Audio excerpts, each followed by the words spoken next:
with David Rodgers. And now, here he is, Mr. Friday Night, the show pony himself, the man, the dream, the legendary David Rodgers.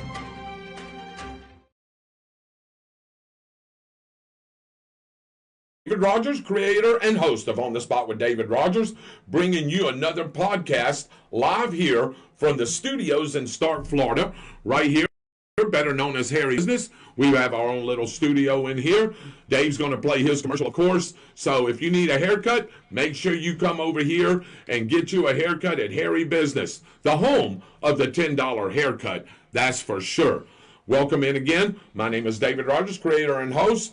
Missing tonight, because he's under the weather just a tad, is the Byron Bagwell. He will not be with us tonight. I wish him a speedy recovery. Dave had a little bit of a bug, a stomach bug, but he's going to be okay. He's going to be chiming in during the show. We're going to get his comments as we've got a lot to talk about. Right over here to my right, he is the master of the Cupid Shuffle. He is our senior director and producer.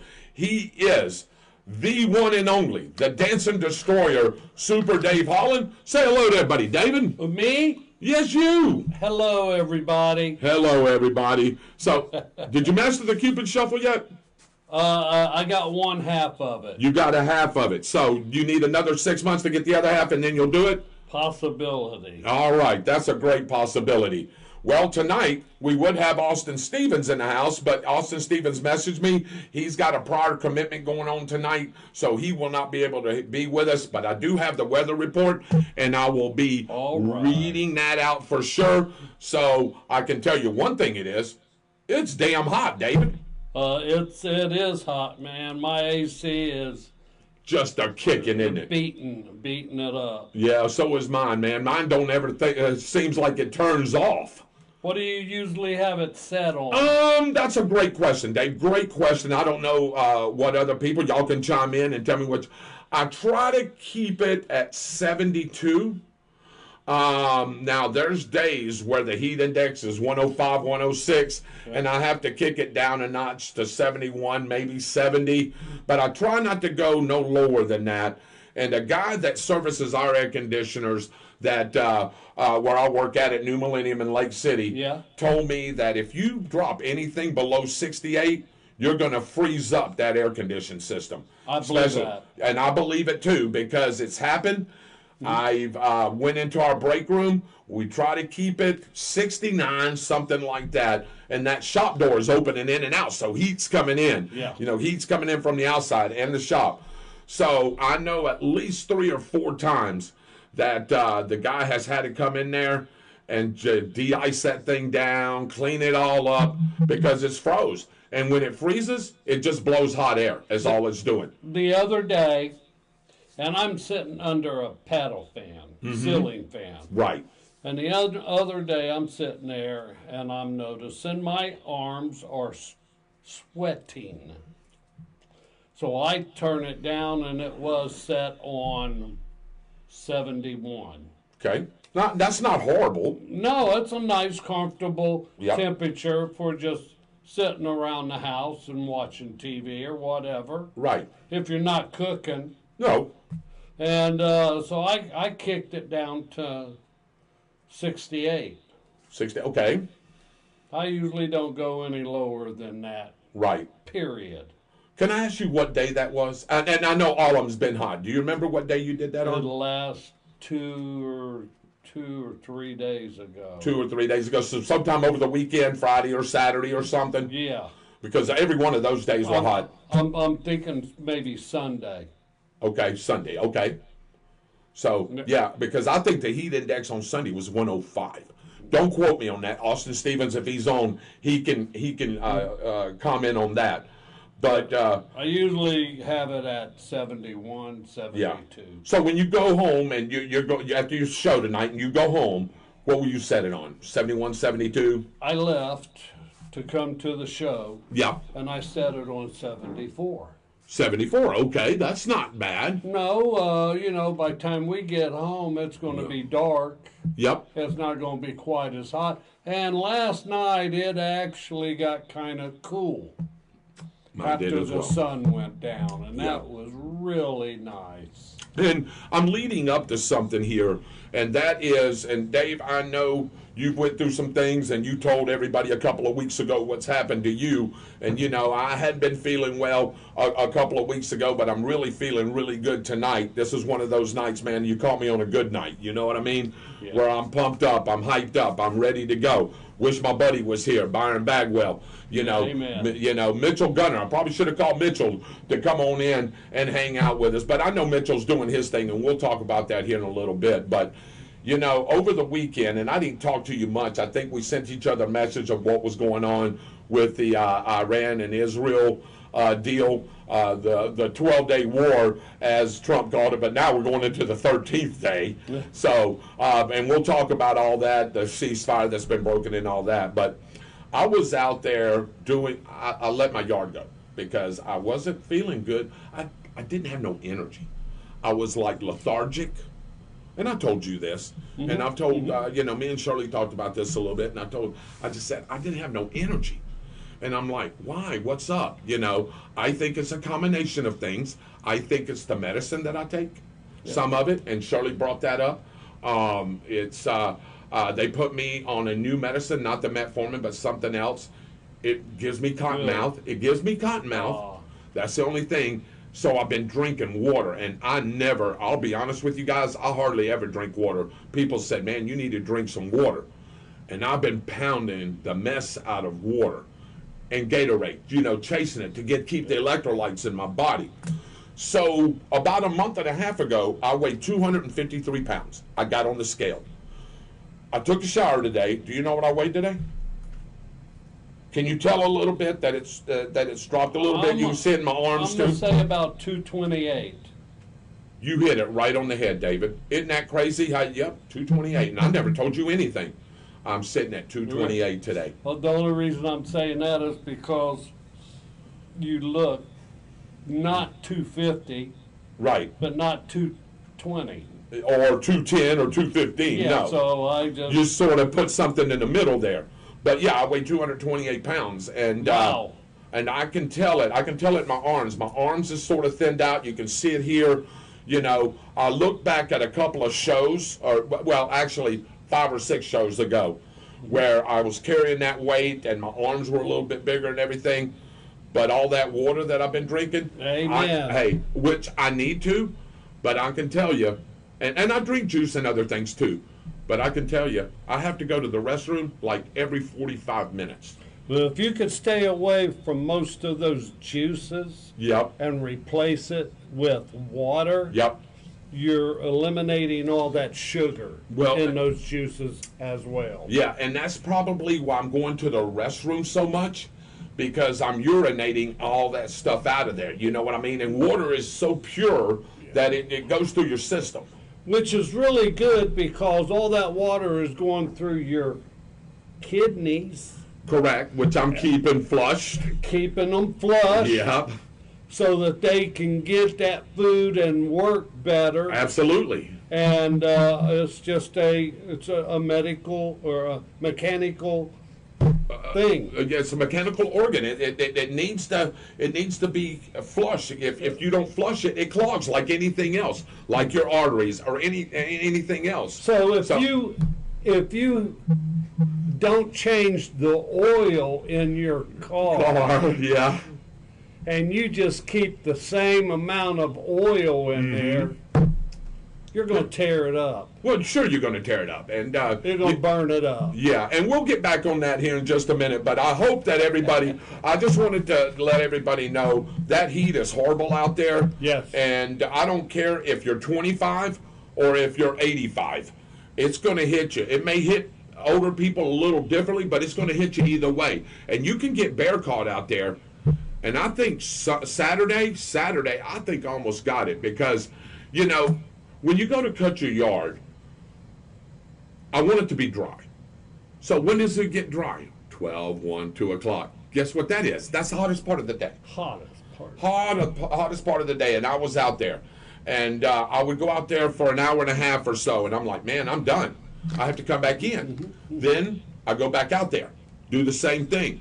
And it took me, I'm still not done. I need to go mow Byron's yard. I just hadn't had a chance to do it because I'm still working on my stuff. I was working on some cleaning, some ceiling fans, stuff that I needed to do that I finally mustered up the energy to do. Sunday, I cleaned till 10 o'clock at night. When you texted me, what we were talking about, the Israel and Iran deal, I was just taking a break. And I was like, oh, let me text Dave. He texted me. I think Byron texted me too. And then they went out to dinner, and I was going to go with them, and I couldn't. I was in the middle of something.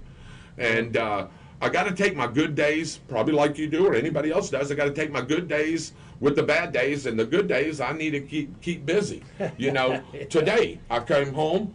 We talked. I came home. You took a little nap. I came home. I washed the dishes, cleaned the counter. I wiped down some things, got my stuff ready, and then I went and took my shower, and then here I am. You know what I mean? So I got to take those good days with the bad days, and I want to tell everybody that too. Don't sit out there in this heat, man, because it will absolutely blister you to death. And drink plenty of water. Oh, yeah, and we're going to talk about that. I got a little thing that my company put out about hydration that I want to go over a little bit. Yeah. And I know we got a lot of things, and I know what everybody wants to talk about, and we're going to get to that. But I wanted to just open up the show with that, and please be safe out there. There hasn't been a whole bunch of rain. The water table's down around this county because generally when there's a good rain, David, it usually puddles up in my yard. I sit low lying. So you've been out there. You know how, and there's areas there that just sit really low, and the water puddles up, and I can't mow for a week. Man, all these little rain showers that I've been having, no problem. Hey, it just soaks it right in. I can mow the next day. That is very rare where I live at. Yeah. Now, I know you sit a little bit higher. Not much, though. I get some water coming off that road and working its way down to the creek. We'll go down to the creek. So there's probably spots that you have that are low. That if the water table was high, that it would puddle up on you for a little bit, and then you got to have 2 or 3 or 4 days worth of sun for it to go away. Before I can cut grass. Yep. Now, Shirley's yard. Now, Shirley mows her own yard now. Her mower's back up. But when we was going over there helping and doing her yard seems to be, she'll tell you that there is some wet spots here and there. But I didn't really see them. But I'm sure that they're there. So she probably has to have a couple of days worth of sun before she can go out there and mow. You know what I mean? So it's different in different areas. But, just stay out of this heat, man. Shelley told me, she said, man, don't keep going out there. She said, and then she tells me what I just told you. Yeah. You're going out there in the hottest part of the day, David. Well, the problem is if I go out there at 7 or 8 in the morning, that grass is so wet. If I'm weed eating, it's like it's cake. You're weed eating and it goes all over your shoes, all over your clothes. It just sticks to you. Yeah. So you have to let it dry out, and unfortunately, dry out time is 12, 1 o'clock, and my best times usually are about 6 o'clock. In the afternoon, right? In the afternoon. And I did a little bit of that, yeah. So I try to do that too, but it's just crazy how this weather is. And you know what's the funny thing? And we were talking about this, me and Dave, and I told Byron a little bit too, but boy, I thought I was going to be in a world of mess. Of course, I'm going to have to fix it if it does go out. But this morning, I got in my car, Dave, at 4 o'clock to go to my job. I need to be there between 5:30, 6, something like that in Lake City. So I got 46-mile drive one way.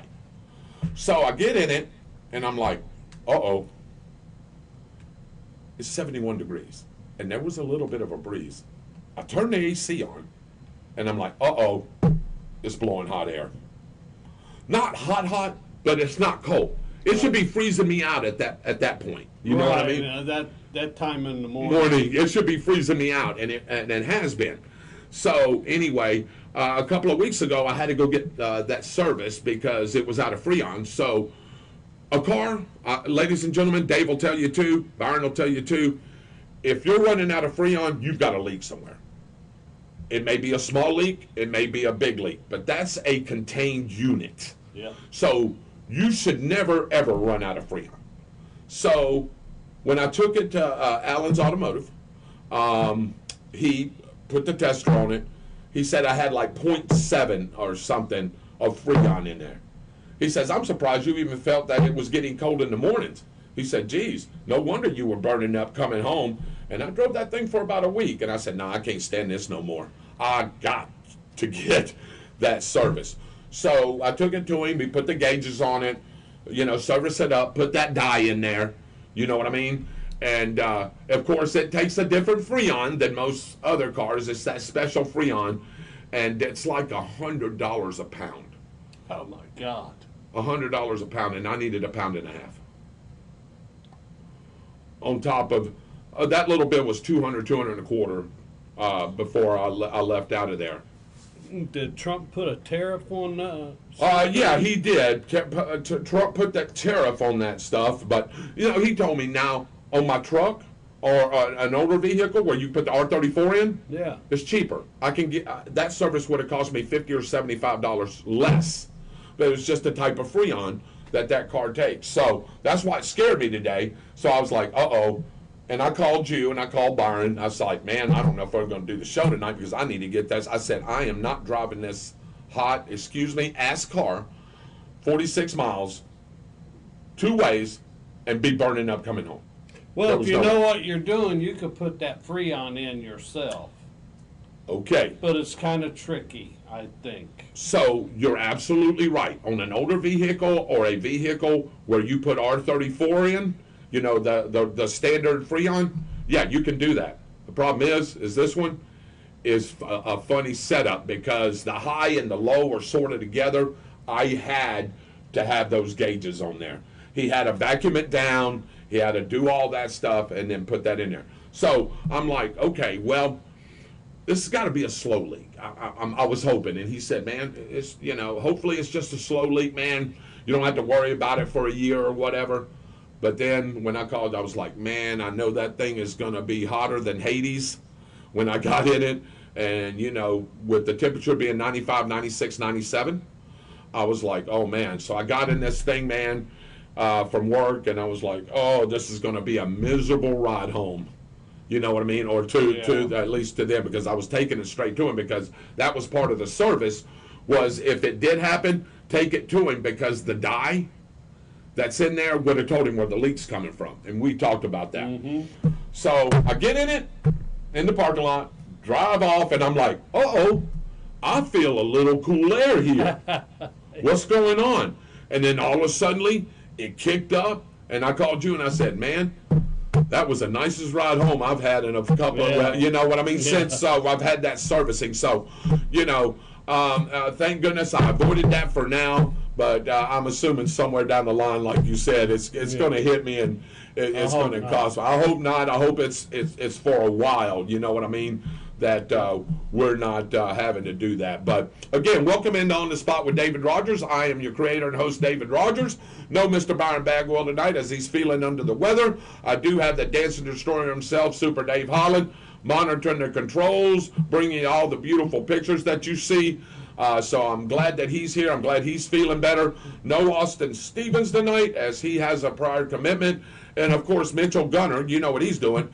On the Spot Motorsports Media, him and Robert got that page just blowing up, man. You see where they're over 21,000 and something? Yeah. Gee, Manetti, man.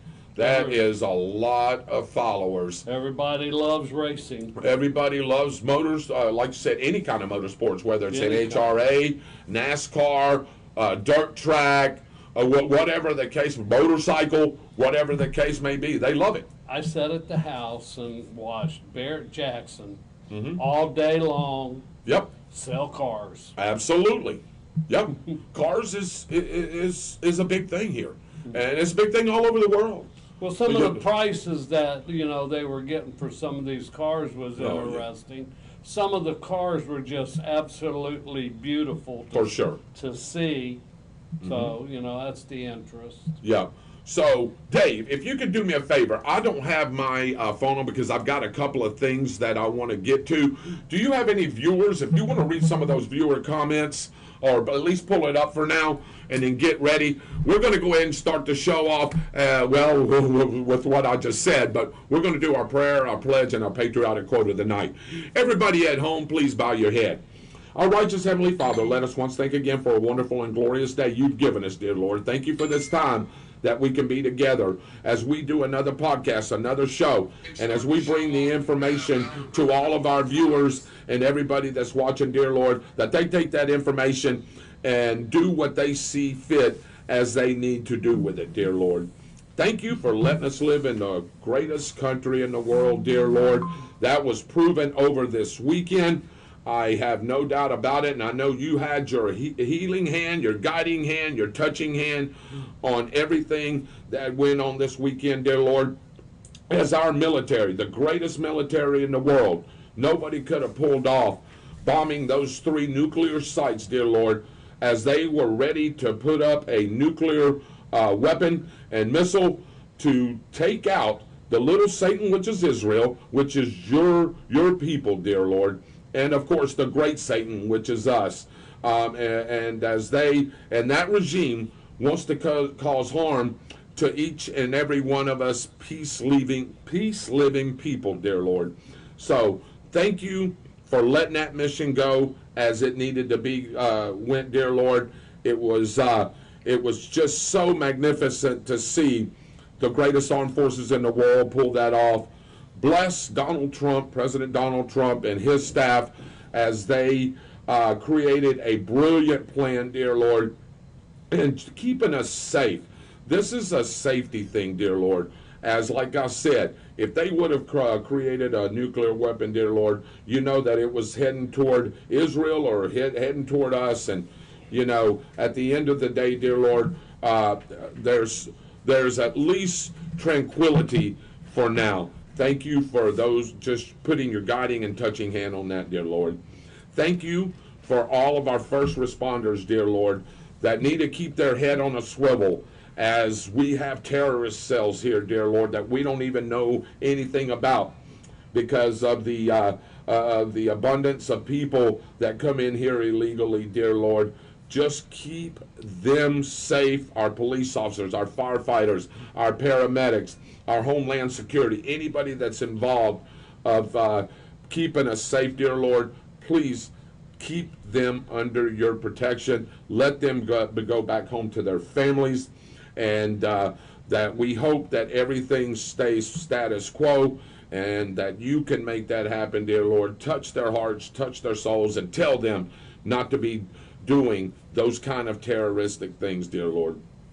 Thank you for all of our workers, everybody that's with whatever they do, our farmers, each and every one of them, our railroad workers, our truck drivers, dear Lord, our doctors, nurses, anybody, our steel workers, anybody that's out there making a living, dear Lord, and trying to keep America growing, please keep on blessing them. Any spoken or unspoken prayer requests, dear Lord, that you touch each and every one of them. You know what their comforts are. You know what their needs are, dear Lord. You touch each and every one of them. How about the food that we eat each and every day, dear Lord? You know I like to eat, dear Lord. So does my compadres, for sure. And I want to make sure that we get a blessing on all that food, and that blessing goes into the nourishment of our bodies and our bodies to thy service. Again, thank you for letting us have this day, this beautiful day, and this beautiful evening. Thank you for letting us do another podcast with On the Spot with David Rodgers. Keep blessing us. Also, On the Spot Motorsports Media with Mitchell Gunner. Keep blessing that page as it continues to grow as well. We ask for these things in your Son's name, Jesus Christ. And the congregation says, Amen. Amen. All right, how about that? Amen. Man, that was all touching my heart all day, David. You want to? Well, let's do the pledge real quick. Can we do the pledge, and then you can read off some of those, or if you want me to read off, you want me to take your phone, whatever you want to do. You're more than welcome to welcome everybody in. We're going to bring that beautiful flag up the red, white, and blue right there. There ain't no prettier flag in the world than that one. People ought to be honored to live in this country. The most powerful, we've shown that, the most freest country in the world today, the United States of America. David, me and you visited other places. Shirley, Barnes visited other places. I'm telling you right now, there ain't no place like here. After seeing all the ones I've seen, yeah, my country is the best country. And the most beautiful country, and the most beautiful country too. You could be in Tel Aviv, Israel right now, as they're going into bunkers because they're still getting bombarded. I mean, do you want to live like that? I've heard that in Tel Aviv underground, they've been living there so long they created playgrounds up underneath there for their kids to play. How about Ukraine having to pack up whatever belongings you can carry, and leave? Yeah. How about Tehran, Iran? That the Ayatollah regime, and we're going to get into this here in a minute. The Ayatollah regime has been here since 1979. They are nothing but people that want to kill us, kill Americans, and kill the Jews. And they are funding every terrorist group out there: Hamas, Hezbollah, ISIS, whatever's out there, and any Islamic Jihad group out there that wants to do harm to us. But there is, David, there is good people in Tehran. I've been there. It's a beautiful city. We refueled, but I did get to see it. It's a beautiful city. I mean, I feel bad for the civilians and the people that don't want to live under that regime anymore. Yeah. And they can't do nothing about it, at least for now, because if you try to do something, they'll kill you. And they'll kill you publicly. And they'll put it on Facebook. And they'll put it on any social media for Americans to see how they handle things, and which we know is wrong. Well, they'll kill your family, too. Oh, everybody. Yeah. Hey, they're known for raping women. They're known for beheading people. They're known for taking Americans and just the prison that the Israel opened that gate on. They said that those situations was so horrible, it was even hard to see the pictures. They are a Marxist group that wants to take out us. I don't see how this world lets a group get that big, powerful. Yeah, and with the other, but anyway, we'll talk about that a little bit as we got a lot of things to discuss. Dave, I would like for you, sir, if you don't mind, to lead us in the pledge. Well, I'd love to. Okay. I pledge allegiance to the flag of the United States of America and to the republic for which it stands, one nation, under God, indivisible, with liberty and justice for all. Amen. Thank you, David. Brother. Thank you, David. Thank you, David. Yeah, before we get to the quote of the night, David, who do we have on? I don't even know who we have on, but do you want me to read them or do you want to read them? Go right ahead. Go right ahead. All right. Good about all right. So, Shirley Bagwell is watching. Good evening, Shirley. Jimmy Bowers that I'll work with. He said, get after it, Dave. Jimmy Bowers, wet socks at 6 a.m., Dave. It's hot. Yeah, it is, brother. You are right. One of my favorite people, Lisa Moody Tomlinson's watching. Do you know who she dates or whose girlfriend that is? No. That's Byron Bagwell's girlfriend. Oh, that's Lisa. Yeah, you didn't know her name. So, Shirley says, God bless our military in the USA. Byron says, good evening, brothers, sisters, patriots, infidels, and miscreants.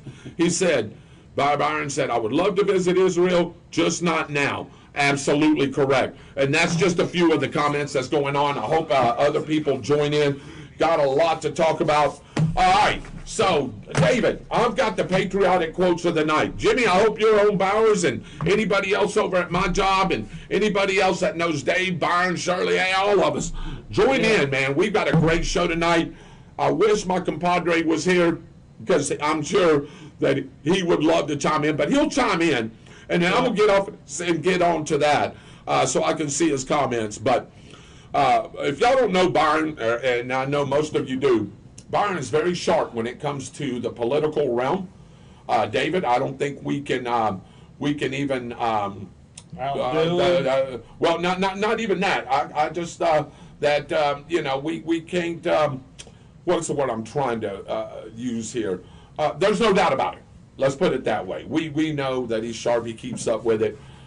He loves history. He loves the Constitution. He loves the Declaration of Independence. As excuse me, as that you see when he brings his books. I really miss him. I know he can definitely chime in on this subject. Like I said, he knows some inner depths of things. Maybe not as much as we do. But, when we get together, we have that banter back and forth, and it's usually, and even with you as well, it usually turns out to be a really good show. So, Byron, I'm missing you tonight, but I do hope that you get better for sure. All right, David, I got a patriotic quote tonight. I got two of them. All right. Here we go, ladies and gentlemen. I hate war as only a soldier who has lived it can. Only as one who has seen its brutality, its futility, and its stupidity. I will tell you, he was a famous general, and I'm not going to give you any more than that, because if I say the other, y'all will guess it right off. Dave, check out the comments and see if anybody's going to answer to that. I hate war as only a soldier who has lived it can. Only as one who has seen its brutality, its futility, and its stupidity. Who do you think?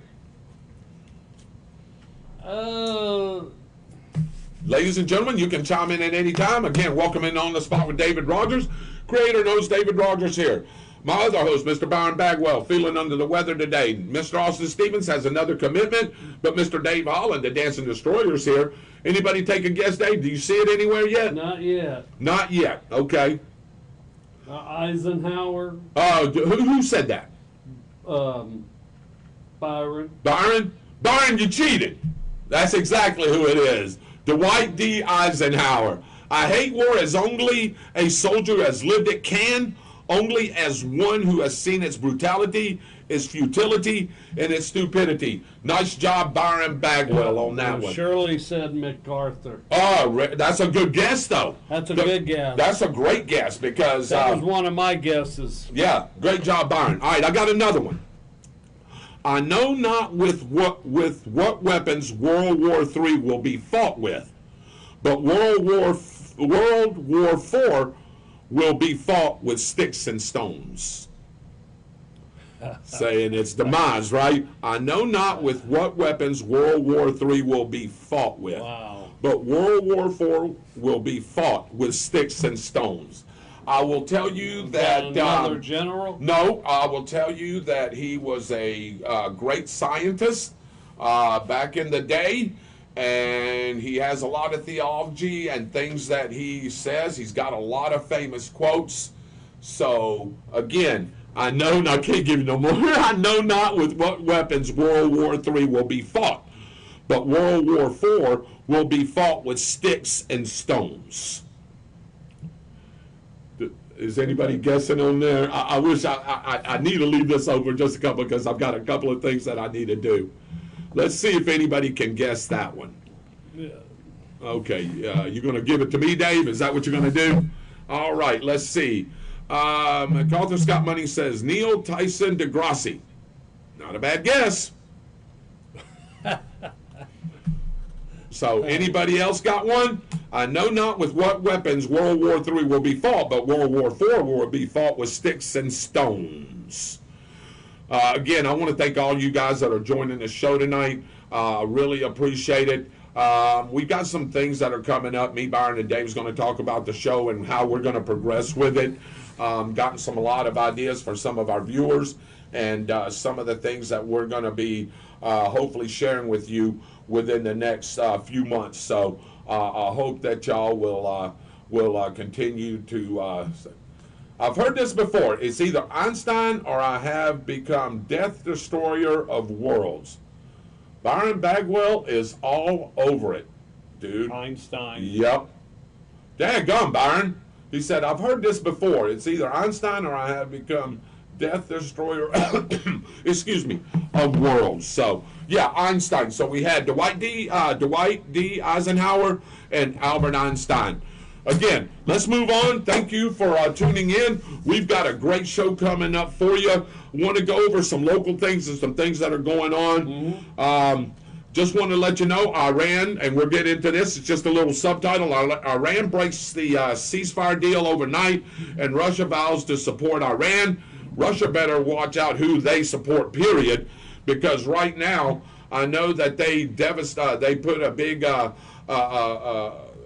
hit on Kyiv, and I know that they're scrambling, trying to figure out who's dead, and there was a lot of destruction there. But Russia better watch out who they definitely support, because Trump is not very happy with him either. So as he is with Iran, the Ayatollah, and of course Benjamin Netanyahu. Did that say that Iran broke the ceasefire? So, yes, but I think Israel, too. I think Israel was the first one to do it. He's really more mad with Israel. He's mad with both of them. Yeah. But, after that ceasefire, it made him look bad. Let's call it. It made him look bad. He goes out there and tells the world there's a ceasefire, and then all of a sudden, we're firing more missiles and taking out stuff. Really? Come on. Hey, this should have been over and done with. And I can understand why President Trump's mad. And there's a little video out there. I forgot to get with you to put it up there. But there's a little video out there where the reporters are talking to him when he's getting on in the helicopter. And they were asking him what he thought about that. And he basically said, you could tell he was pissed. He's like livid. And he basically said, I can't say the word on here. Anyway, two effing idiots. That word. Yeah, they were two effing, Anyway, so the United States is on high alert for possible terrorist attacks. The FBI is monitoring Iran-backed terror plots. So, again, we're going to get into that. Let's see here. So, Bradford GOP 2025 Patriots Dinner. We went to the last one, David. Do you remember when Kat Kamek and all them was there? It was really good. Join them on Friday, August the 29th, 2025. I'm not going to be able to join them, or maybe you either, or Byron, because we're going to be doing tornado football, which is coming up real soon. For an evening with special guest speaker, Congressman Byron Donalds. Location is at the Governor Charlie E. Johns Conference Center, 1610 North Temple Avenue, Stark, Florida, just almost right across the street from us, Dave, where we're at here in our studio. Tickets are $65. Sponsors tables of 8 are available for $520. All are payable by personal check, cashier's check, or money order made out to BCREC. Mailing address is P.O. Box 213, Stark, Florida 32091. If you mail a check, your tickets will be available for pickup at the door. So they're not going to be mailed to your house. You'll pick up your tickets at the door. Purchase of a ticket or sponsor table is a donation to the Bradford Republican Party and is not refundable. If purchasing a table, please include full names of the attendees. For tickets or sponsor tables, contact the BCREC Treasurer Donna Souls, 904-364-6076. Give a shout out to Donna Souls. She is also the president of the art board. So when I go to the art meetings, she is the president of the art, has been for a while. She does a great job. Chuck Kramer is the vice president. Chrissy Thompson is the secretary, and Josh is our treasurer over there. So I'm like on the fundraising committee, trying to keep those things going and stuff. So we got a lot of great people on that board. More speakers will be added upon confirmation. Contributions or gifts to the Bradford GOP are non-deductible as charitable contributions for federal income tax purposes. Congressman Byron Donalds is appearing as a special guest and is not soliciting any funds associated with this event. All solicitation of funds in connection with this event are by the Bradford GOP and not by Congressman Byron Donalds.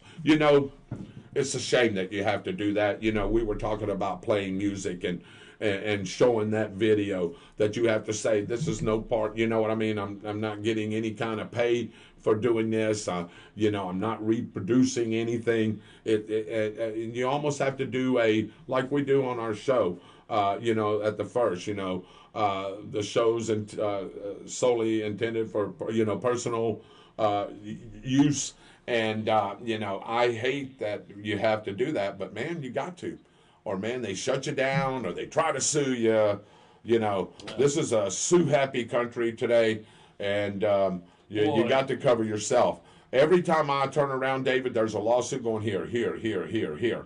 I'm like, oh my gosh, dude, it's just absolutely terrible. Iran and Israel agreed to a ceasefire. 1 day ago, we posted that. Yeah, not no more. So the U.S. Air Force base in Qatar was being attacked, as stated on our Iranian television network. No report of casualties. They actually got word to them saying that we are striking that place, and they were able to intercept a lot of those missiles. So that's just some of the things that we're going into. If you go to On the Spot with David Rodgers, we have the map. We have the places that were hit, that were under mountains, that were holding nuclear materials to be able to make a nuclear weapon. Everybody thinks, you know, I think America thinks that, most everybody thinks that was the right thing to do. I think it was. I don't think there was any mistake that he did. It wasn't a declaration of war. It was to say, hey, I told you a long time ago, even when he was, you know, his first term in presidency and leading up to his candidacy of the president, he has told Iran, please stop making nuclear weapons. You're not going to have nuclear weapons. 60 days ago, he told them the same thing. Stop. Let's come to the table. Let's work out something. And he's not saying they can't have, you know, nuclear power, those kind of things there. Mm-hmm. It's just the substances to make a nuclear weapon is what he don't want him to have, because I'm telling you, these people almost don't care for themselves. So what do you think they're going to do? You think they care for Israel? Do you think they care for Iran? Absolutely not. I mean, excuse me, the U.S. Do you think? No, they don't care. Well, there's a certain degree of that. Darn, I can't think. Well, what's it called for the explosion? Oh, there was just a certain area. No, the product. Oh, you talking about the bunker buster? Are you talking about what we're using, or you're talking yeah? And I can't think of it here. Maybe Byron can help us out on that. They're trying to refine it. Yes, and that's exactly and right. There's a certain level that they can use for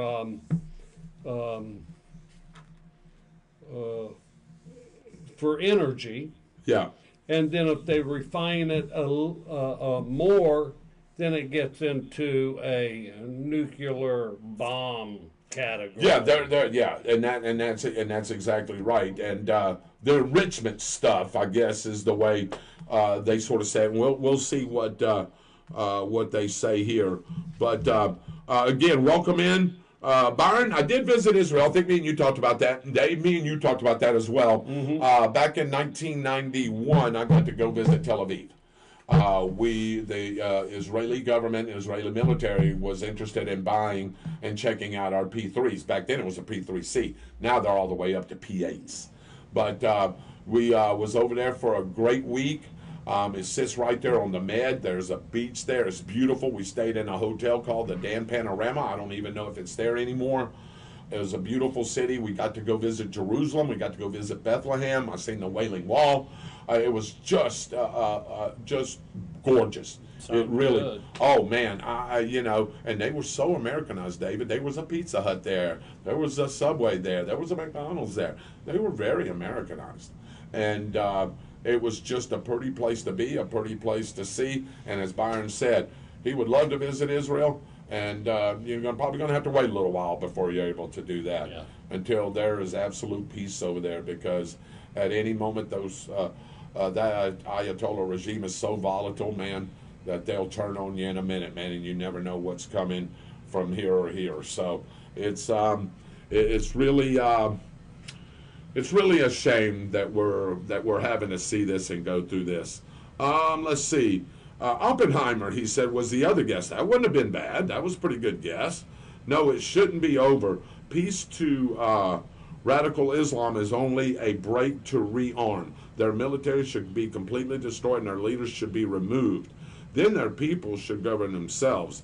They should be reminded often what happened when death to America ever happens again. And Byron's got a great point right there. Absolutely. Let's see. Yes, and their facility to refine uranium was completely, completely destroyed. Don't believe what you are hearing, because what you're hearing is here we go with news agencies again. You got a news agency that's conservative. You got a news agencies that are Democratic, left side. Where is the in between? There ain't none. We've talked about this for years. There's such a big gap. There's such a big divide that there's nothing in the middle. There's nobody that wants to discuss anything that they can come to an agreement with. And there's a lot of things, David, I personally believe that they can come to agreement with. And they just don't want to, because everybody has their own agenda. Everybody has their own stronghold on what they believe in. And they're not going to let it go, man. They just ain't going to let it go. You're hearing this. Trump should be impeached. No. This wasn't a war. We never asserted ourselves in there for war. When he never declared war. Our military, we never declared war. We hit sites, nuclear sites, that could be damaging not only to Israel, but that Middle East region, and if it was powerful enough, come at us. Exactly. I mean, why not destroy that? And he's told them to come to the table. He's told them, hey, we are going to take care of the issue and the problem if you don't come to the table. He's offered them many times. You know what Rand does? Oh, just blow it off.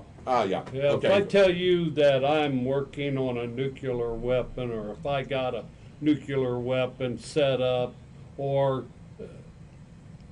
anything nuclear, you're gonna take me for what I'm saying. For what you're saying. And then you're going to have to react on that, and that's what we did. And that's exactly what we did. There was some intel that, and I assure you that Trump wouldn't have just went out there and bombed those three sites, Fordo, Isafal, and then we'll get to all that. Well, number one, Israel started blowing up some of Iran's stuff because they're tired of hearing that death Iran, to the Jews. That Iran is working on a nuclear bomb, and they don't want to wait until they find out. Because where was it going to get shot to? Right to Israel. Right on them. Right on them. And that's exactly right. And depending on how powerful it is, I guarantee you that, and where it hits, I guarantee you that 75% of that country, if not more, was going to be dead because of the nuclear fallout. Now, I understand you can get underground, there's bomb shelters, and there's people that's going to survive. But, you know, when does the radioactive fallout go away? When does it dissipate? Who knows? Well, it's got a wall around it, and that's going to keep a lot of that in. Well, that's true. And what's going to happen to the land and that's animals what I'm saying. And, you know, of that. When you're able to get out, if you do survive it, that's all you're going to see. You're going to see a bunch of animals laying around. You're probably going to see people that weren't able to get to shelters. You're going to see death. Plenty. Well, a good look at all that is Russia's Chernobyl. Oh, Chernobyl, 1988. 88, and still. Yeah. Do you know how many fish and wildlife and everything that killed? All of it? Oh, man, yeah, absolutely. I don't even know if they've got anything over there. That's a great question, Dave. I'll research that. That's a great question. But Chernobyl, yeah. And that was an accident. Yeah. You know what I'm saying? So, yeah. It's a good example of, what would happen. And if you don't look back on your history. You don't know. Lorenzo Jones is watching. That's my boss man. What's up, L. Jones? L. Jones is watching. Byron Bagwell says the refinement site was on ground level and it was completely destroyed. Yeah, I agree, Byron. But there was other things that were hitting inside that mountain. That those bunker bombs, bunker busters had to go in there because there was there's some stuff that's 200 and 300 feet deep there, and we're the only country in the world. Me and Byron talked about this a little bit. Dave, we talked about it a little bit. That could have pulled that off, Dave. There's no other country in the world today that could pull off what the United States did. What a mission! What I loved about it is he kept it quiet. He kept it amongst just a few that knew wasn't going to run their mouths to social media or to anybody else. This is going on. They had no clue this was coming. B-2 bombers fly from Missouri. Yeah. They go west and they go east. The west was a decoy.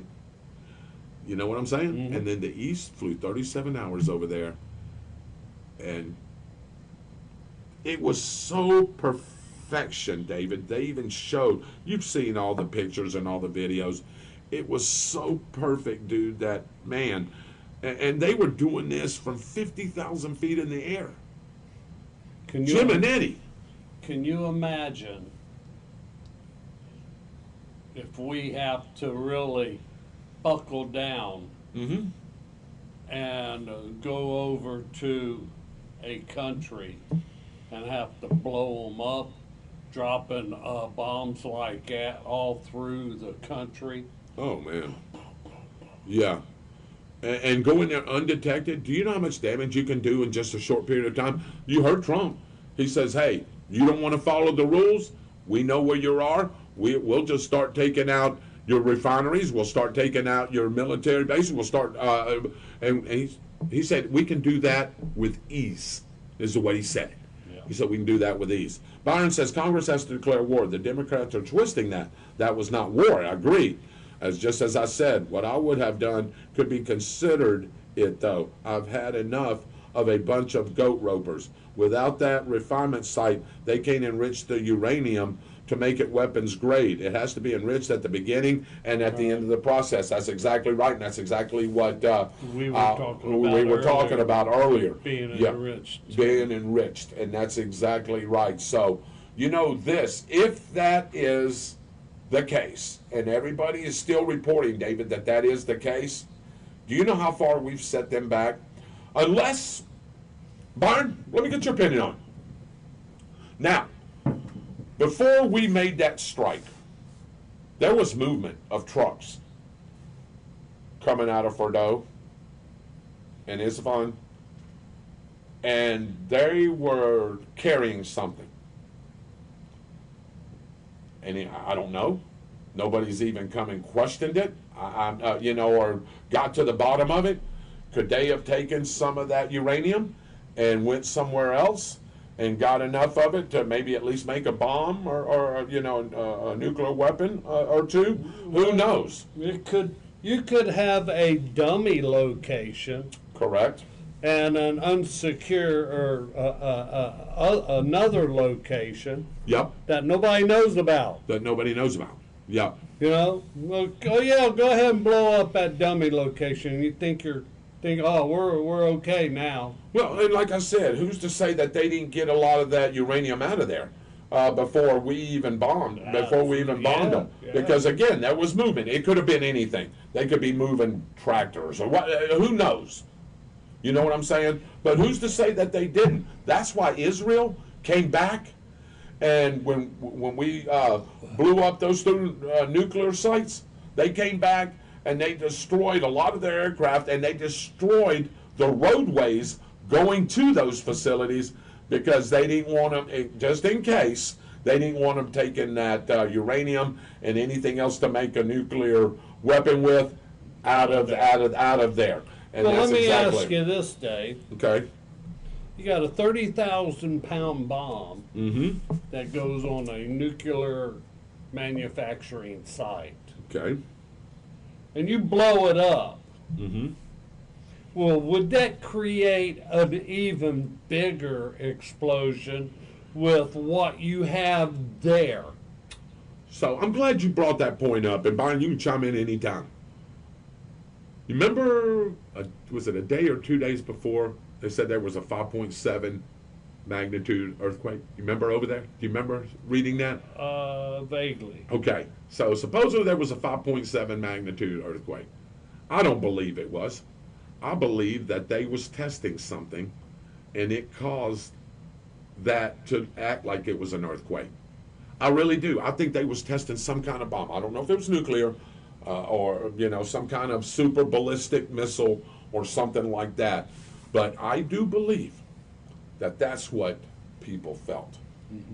And that was 130 miles north or south, I can't remember, north of Verdun. You tell me. We can sit here and speculate all day long. You know what I'm saying? Yeah. And was there an earthquake? Possibly. Do I think they were firing and testing some kind of weapon? I absolutely do. I really do. Well, I think they'd have to test it after they build it, or just to know if it's going to work. There's international law against that. If that happens, all hell will break loose. Yeah, well, and that's exactly right. And what Byron said there. You know, on testing? I think of just having that. I mean, I guess is what he's trying to say. Yeah, so I'll see what he comes back with. I know it's hard to type. Byron, I wish you were here tonight, man, so we could be talking back and forth. This would have been great. I know you have to type, and I hope you're feeling better, brother. I didn't check on you this afternoon. I knew you wasn't going to come to the show, but just keep hammering on in there. Or something Israel used. That could be. That very well could be. So I want to ask our viewing audience, and this is a big-time subject and topic, and I want to get to a couple of other things as we close down the show. By the way, Dave, do you know it's 8 o'clock, and we started a few minutes before 7? Didn't know that. Yeah. I want to say hey to Kelly Moore. Kelly Moore's on, is she? Yes, sir. I missed her. Okay, where's Kelly Moore? She's up there above. Kelly Moore Rowland, she's on? Yep. Kelly, chime in anytime you want. Glad to have you on. I tell you, we've got a lot to discuss. This is a topic of discussion for sure. Oh, he said, and that's what we just said. He said moving nuclear bombs is against international law. And I thought it was. Okay. Yeah. So if they're transporting that and there is evidence of that, they're breaking international law. Do they care? Oh, no, absolutely not. They don't care about anything. No. I can tell you right now, if they had a chance, even still right now, let's say there's a ceasefire, and if they knew that there was an opening to bomb the hell out of Israel, they would do it. There's no doubt in my mind. Those people don't care about anything. You know what they care about? There's 72 virgins that are that they have promised to them. 72 of them, man. Golly, man. You're going to be wore out by the time you get to 10. I don't see. Right? I don't see where you can get 72 virgins. Well, they say they have them. Oh. Well, they say they have them. Now, that's 72 per person, Dave. Oh. Yeah. So if you have 100,000 people. Wow. That's 100,000 times 72. You do the math. A bunch. 7 million? Millions. Yeah, 7,200,000 or something like that, whatever the case may be. That's a lot of virgins. 700 million. That's a lot of virgins. Yeah. I don't think there's that many virgins left in the world. That create a country.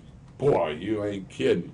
What would you call it? Oh, Shirley said that's too funny, Dave. It was a little bit of a joke, but no, that's what their problem. That's why they do what they do.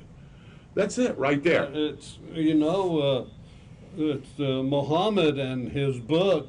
You know, he was a murderer anyway. Yeah, well, yeah. Yeah, he was. And, you know, like I said, this regime that we've been fighting against, and they've been in power for 45, 46 years now, 45 years, since 1979. And I'm surprised. And you know, I was watching the TV the other night, and I wish I would have printed this out. Do you know how many times Iran has attacked a military base of ours? We know they fund all these Hezbollah, Hamas, all those guys, Houthis, all those guys. We know they fund them. Do you know how many times that they've been involved against either something with Israel or something with us? David, I was watching that news broadcast, it was scrolling. I said, man, when is it going to stop? I don't even remember half of them. Now, when they attacked in Beirut, and that time frame, was you already out in '82? Was you already out? So I got a medal for that. It's like something. Anyway, it was a medal because I was part. You know, I was in the service at the time that happened. Now, I wasn't directly a part of any of it, but I was in the service for that. So, but it kept scrolling, list item after item after item, and I'm like, man, I don't even remember half that stuff. But they have caused so much wreaking havoc. This was since 1979. Yeah. That we should have already put them out of their misery. And I think that's what Byron is saying. You know what I'm saying? Yeah. Is that, you know, we should have already taken this regime out. And the Ayatollah regime, and that's what they're called. It's called the Ayatollah regime. We should have already taken it. We should already helped the people understand how to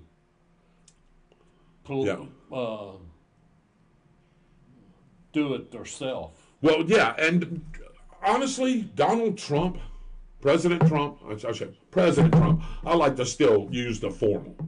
President Trump doesn't want to go in there and change the regime himself. Do you know why? Because we'd have to put boots on the ground over there. Man, when you start putting boots on the ground over there, now you're asking for martyrs and people that live in these mountains and all these Houthis, Hamas, you know, all these people that, you know, these terrorist groups that's going to be aiming for our military. It just becomes a dangerous situation. Yeah, and we put our troops at risk. Kind of looks like, they're taking control of us. Yeah, and let me see here. No, they want the world to end, so whatever the number is will happen. Yeah. Glenn Reeder's watching. Thank you for joining in, man. Share this with everybody. We've got a great discussion going on. I wish my other host, man, my main host here was here talking, but he's chiming in. He says, easy. Don't any fatwa on us. Lots of laughs, Dave. Yeah, I got you, B. Want any. Yeah, don't want any on us. That's true. My blood boils every time someone talks about what Iran has done. Yeah, me too, Byron. And you know, we've had presidencies that could have done something about it. And they don't seem, David, to do anything about it. We seem to give them the funding so they can fund all these terrorist cells, all these terrorist groups, their military, to what? Causing wreaking havoc on us. How does that make any sense? And on Israel. Really? It's just crazy for me to fathom, David, I know. and Byron, and people watching, that our government has allowed this to happen, and now you've got a president in here that's trying. By the way, he doesn't want any wars. I know everybody's saying, oh, they put us in a war. Byron said it earlier. He didn't put us in a war. We're not in a war. No. He took care of a situation and an issue. No. He didn't bomb anything else. He didn't target anything else. He targeted those nuclear sites after he told them, and I got to keep repeating this, after he told them many a times, you are not going to have a nuclear weapon because anybody besides us and Israel, they should know that they don't give a care. And yes, I know they want us, but anybody that's against them or that tries to go against them, they're going to get the same fate. It doesn't matter if you're a Middle Eastern country or not. Jordan, do you think Jordan, if Jordan says, hey, man, I don't like that mess, I ain't siding with you, you don't think they'd be getting ballistic missile to death right now? Absolutely. Amon Jordan would probably be a dadgum graveyard right now. It's just crazy how people think without knowing laws like Byron does, and to the extent I do, and you do, and the people watching do, that they don't know what the difference between war and taking care of a situation. Like I said, if we wanted to declare war, he could have done that a long time ago. There would have been more than 3 bombs. Oh, without a doubt. You're talking the sorties that would be flying right now? You know, they said on that mission, correct me if I'm wrong, Byron, and Dave, you too, there was 130 aircraft up there along with those B-2s. You know that, right? Yeah. Making sure everything was clear. There was refuelers up there. There was a 37-hour direct flight. And, you know, they had a cooler in the kit. Not all that. But there was 37-hour direct flight. And we even shot 30 ballistic missiles to help out with that, too.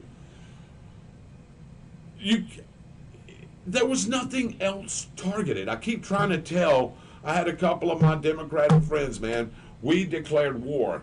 No, go back and listen. We didn't declare war on anything or anybody. Even when President Trump gave his speech, he said, look, this is not war. This is, I told you to come to the table. Let's make an agreement. Let's clear the air. I'm not trying to overthrow your government, the Ayatollah government. He even said that. That's for the Iranian people to do. You know, if they want to overthrow that regime, that's for the Iranian people to come up and do. Yeah. He said we took care of a situation that could have become deadly, not only for Israel, but for us and any other Middle Eastern and even European countries. Yeah. That you know, if they don't like them or if they don't side with them or whatever the case may be. So come on. That was not war, and I'll argue that with anybody, and I'm sure Byron will. He'll argue that too. That was not war. It was taking care of a situation that should have been handled 60 days, actually years ago, but recently, since he's been in prison, 60 days ago. Yep. We invited you to tape. We want you to come out. We want you to, let's talk about it. I'm not telling you can't have nuclear power, you know, but the uranium and anything that enriches to build a bomb, you cannot have. We're not going to allow you to have that because we know what you're going to do with that. Dave, let me ask y'all too. If they had a nuke right now, with everything that's going on, don't you think they would have used it right away? Yeah. They don't stop, man. They've got this craze, like Byron said. We're the great Satan, Israel's the little Satan, and anybody else, guess what? If you don't side with us or you don't agree with us, you're just a casualty. Well, that's why Israel went at them like, you know, they didn't want to find out later than sooner. Shirley Bagwell hit it right on the head, and Shirley, this is sort of, and I'm glad you said that because Trump sent them a clear message. You know that? Yeah. Trump did. Send them a clear message. But guess who else he sent a clear message to? The rest of the world. Yeah. You don't think North Korea was watching that? They're going, uh-oh. Who? Let's not, hey, China, hey, don't mess with Daddy. Daddy's on the warpath. And Daddy will do the same thing that just got done there to somebody else. That's why, David, I always say, you know, sometimes it looks like it's bleak, man. You know, the situation looks bleak. When me, you, and Byron are talking, Mitchell, whoever, it looks bleak, like we've lost nerve or something ain't going right. And everybody questions our military. Everybody questions the president's power. Well, Saturday night, people seen that. Yeah. People seen what could happen. Not just us, the world too. Talked to a couple of Democratic friends that I've got at work. They don't particularly like Trump. They don't particularly like Trump. And I'll sit here in a minute. They don't like him. That's fine. Hey, you don't have to like him. But you know what they told me? He did the right thing. He did the right thing by blowing those nuclear facilities up. And from that, saying that from sitting on very left over here to say that, because it's the truth. It's what needed to happen. We don't always have to agree on policy. We tend to agree to disagree. I mean, we've said that many a times. We don't always have to agree. But he did the right thing. I'm glad that he didn't call for Congress to approve this, because I'm telling you right now, if that would have happened, and I think Byron just said it, if that would have happened, that whole mission would have been distraught. Because now Iran knows, now all the Middle Eastern country knows, everybody knows. I'm glad that he kept it confined with several of his confidants that didn't leave that room. Nobody even gave an inkling. And that was the absolute, ultimate surprise attack. I've never seen nothing like that. I've seen different things. I've never seen nothing like that. And let me tell y'all something, and y'all know this already. You don't think Donald Trump is smart? Huh. Try to match wits with him. Donald Trump will have you believing one thing, and he does another. But he does it for the good of America. What he says, make America great again, and keep America first, and all those sayings that he uses, it's about us, dude. He does not need to be... David, he's got so much money, dude. He didn't have to run for presidency. He don't need that. He gives his salary to a charity. He didn't need to be president. He didn't need this mess. He won it because he wants to live in a great country for the rest of his days, just like it is for us. Yeah. You know, and he wants that for us too. He wants this country to prosper. He wants this country to thrive. He wants this country to be the most powerful country in the world, which I still believe that it is, because he loves America. And anybody can tell me different if they want to. Let's see. Byron said, Mom, they see it as weakness. No boots, just bombs, and the Mossad. Yeah, I agree. Chrissy Ricky Thompson's watching. Hello, Chrissy. I'm glad you're on. I thought we was going to have Michael Heater today. Yeah. I know this is a lot of the main topic, but there's other things going on here, and I'll just give you a heads up. They were having a fair board meeting today at 6 o'clock. I know they were talking about different board members and things like that, and I was hoping that Michael would come in for a little bit to give us a heads up, because I know what's going on the outside and the surface, but I don't know the inner workings, and I don't even know if he can talk about that. But I was hoping that he could lay it out for us a little bit. Yeah. That people that don't know very much about it, what's going on and what the solution is. You know what I mean? Did they come up with a solution? Do they have a solution? Is there a solution?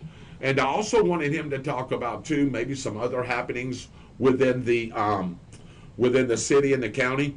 And also, I hear that Splash Bash is going through. I wanted, so I know he told me that. I know there hasn't been a lot of posting of it, but I wanted him to come out and say what's going on, what he's going to do for Splash Bash. So we have not seen him yet, and it's 8:12 right now, and hopefully he will come in. But he may have gotten busy over there. Hey, who knows? There may be a heated discussion over there. Byron said they are a death cult. Absolutely they are. Tracy Elba Lewis, thank you for coming in and tuning in and watching. The politicians understand they are snowing their constituents. Yep. Austin, good evening, brother. How you doing? Yes, North Korea is definitely watching, as well as other. Yeah, North Korea, China, Russia, the whole Middle East is watching, and I guarantee you their leaders are going, Yeah, I better not screw up. They've heard us talk about that Moab or Yeah, that 30,000 that bunker buster. pound, Yeah. yeah. But now they've seen it. Yeah. Yeah, firsthand. And definitely Iran seen it firsthand, didn't they?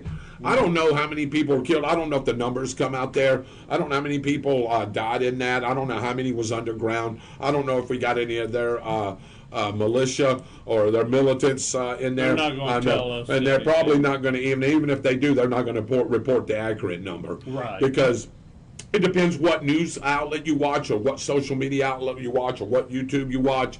Some are saying, well, we didn't really completely destroy it.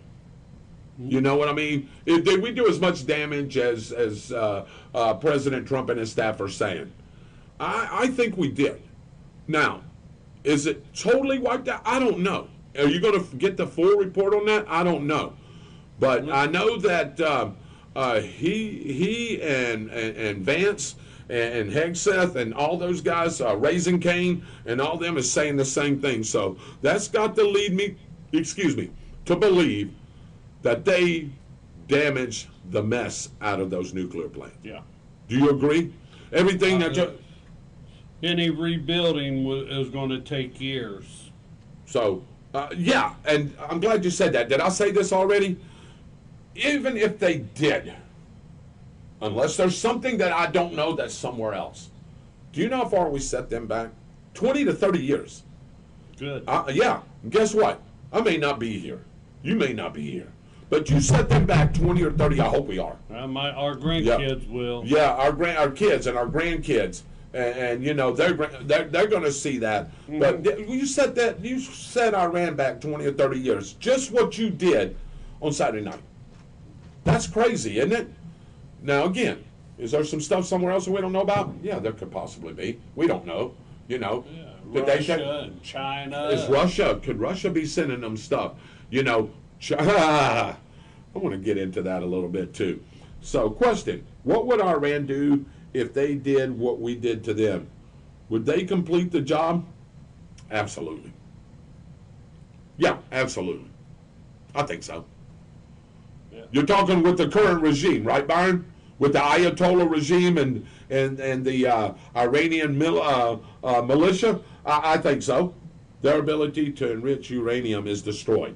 So, yeah, okay. So now they can't enrich uranium unless they get help from somebody, right?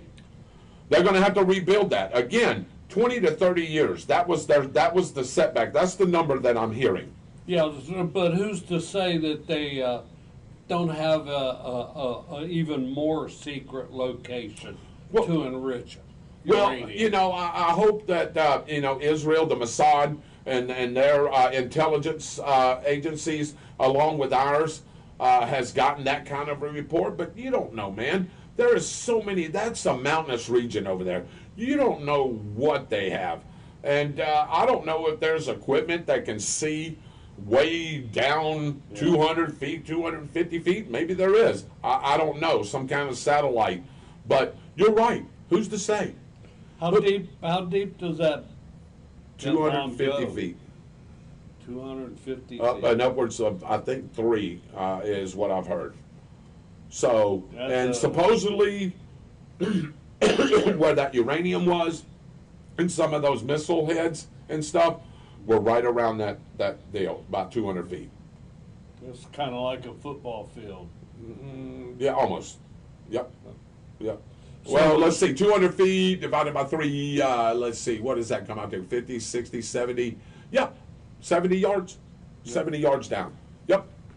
So there's no motor on it.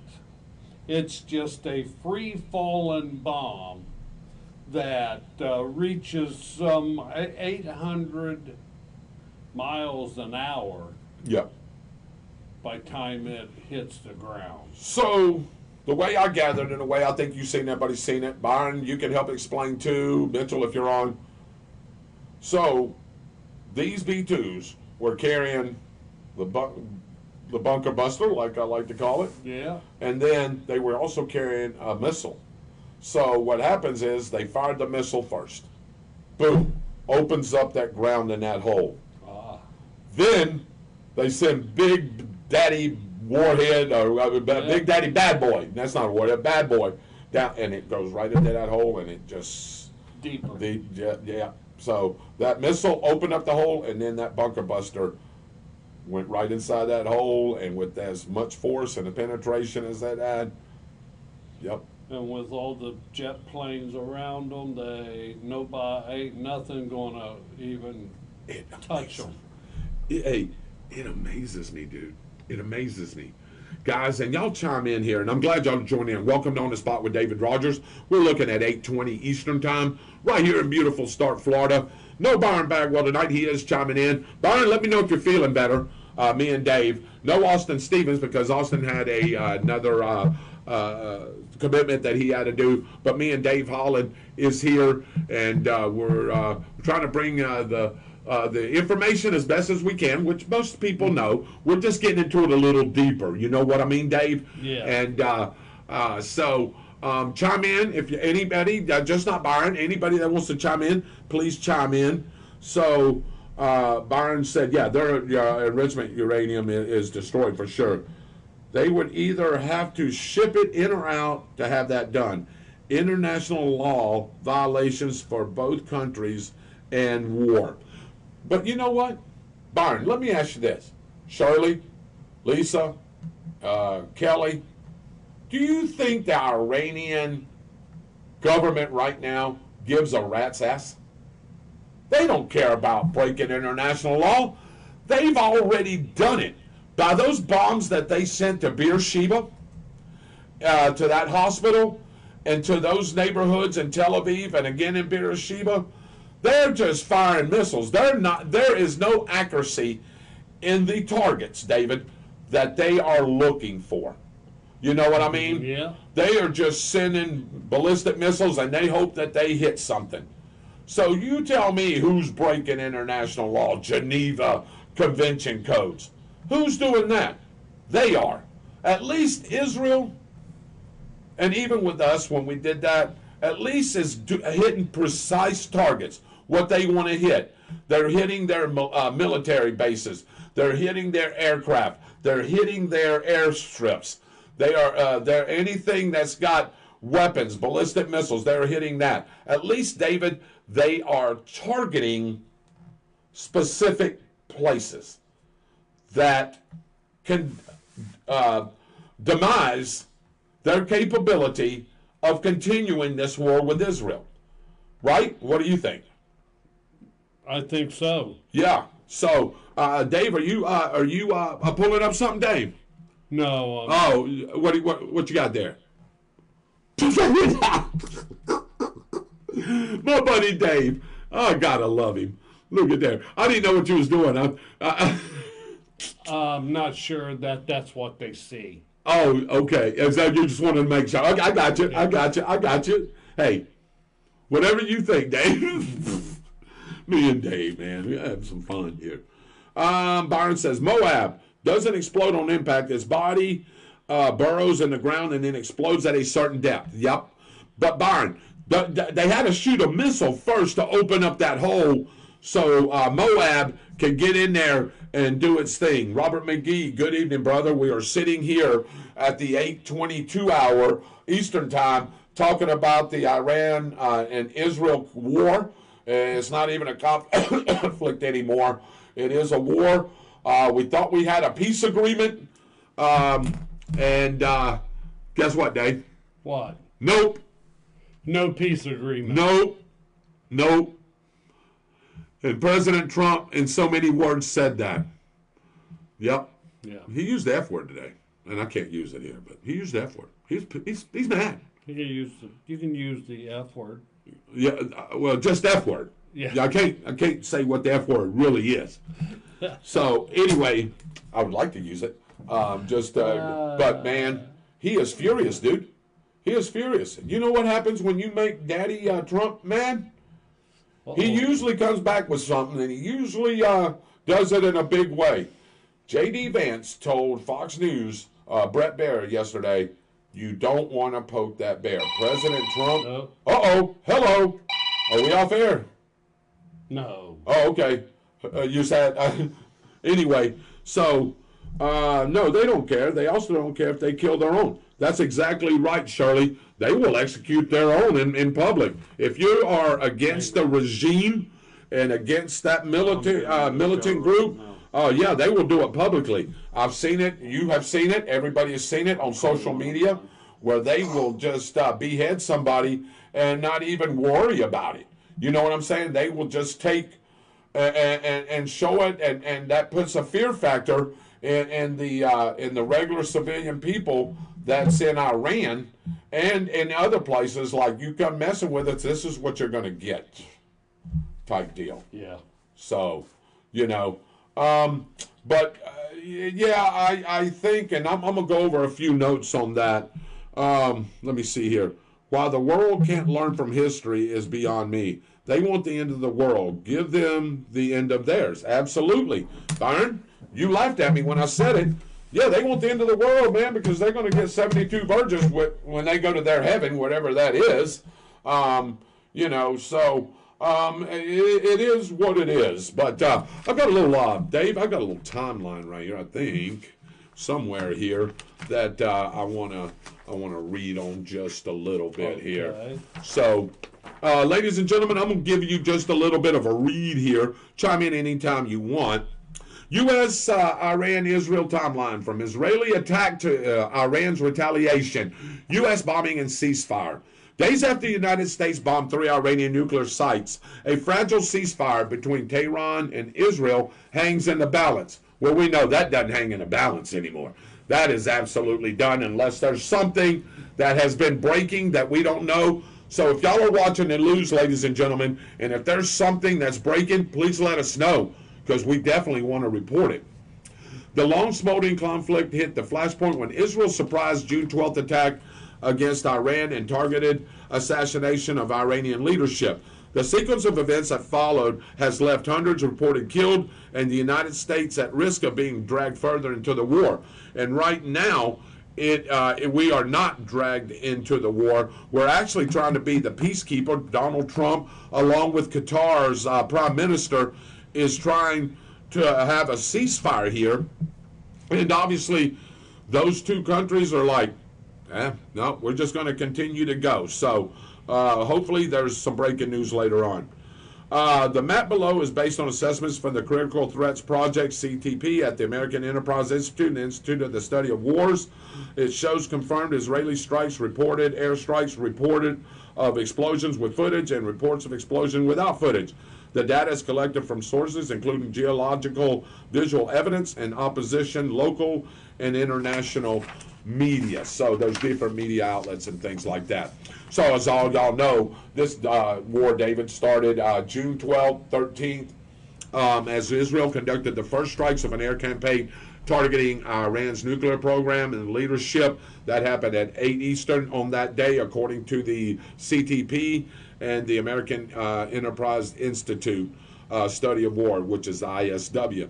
The Israeli military conducted attacks targeting Iran's uranium-enriched facility at Natanz and hit additional targets at the heart of the Islamic Republic's nuclear and ballistic missile programs, according to Israel's Prime Minister, Mr. Netanyahu.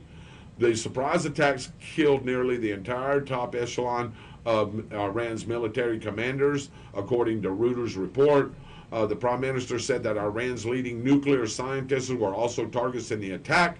Iran launched 3 retaliatory waves of missiles at targets in Israel. This all happened on June 12th, 13th. Here's a closer look at the location of Iran's weapons and nuclear facilities, which y'all all know. I don't even have to show a picture and go into that.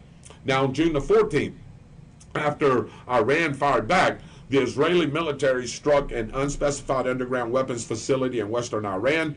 According to ISW, Iranian state media reported that Israel bombed multiple energy facilities in southern Iran. You know, if you look at Iran, by the way, ladies and gentlemen, Dave, I wish we had it. I know. Does that little map show Iran? I think it shows Israel, and it shows Egypt and Saudi Arabia, right? But it doesn't show Iran, because Iran's over here, Dave. Correct. Over to the right. But anyway, Iran is one of the biggest countries in the Middle East by landmass, Dave. Do you know that? You see little Israel over here, and Tehran is like this. I mean, Iran is like this. The only country that even comes close is Saudi Arabia. I mean, so Iran is a big country with a lot of mountainous range, with a lot of desert, with a lot of open land. It's really a difficult place to really come out with any kind of. I could just imagine a boots on the ground type thing. My gosh, can you imagine the troops we would have to send in there, David, to cover all that? You don't know where any of these people are hiding. You don't know where the next shot is coming from. It almost reminds me of Iraq. You know what I mean? The way that that could play out. You know, when we put boots on the ground in Iraq. And we're smart. We know what we're doing, but that is a lot of territory to cover. Let's see. Curtis Knights is watching. Thank you, Curtis. Byron Bagwell says Hugh Hefner might make their efforts a little late. Oh boy. Maybe their virgins will look like Maxine. Robert McGee, come on. Yes, sir. Some countries want their people to remember their history. Let me open that up a little more, Charlie. Their history so it won't repeat. Just travel to Germany and so many other countries. I've seen it.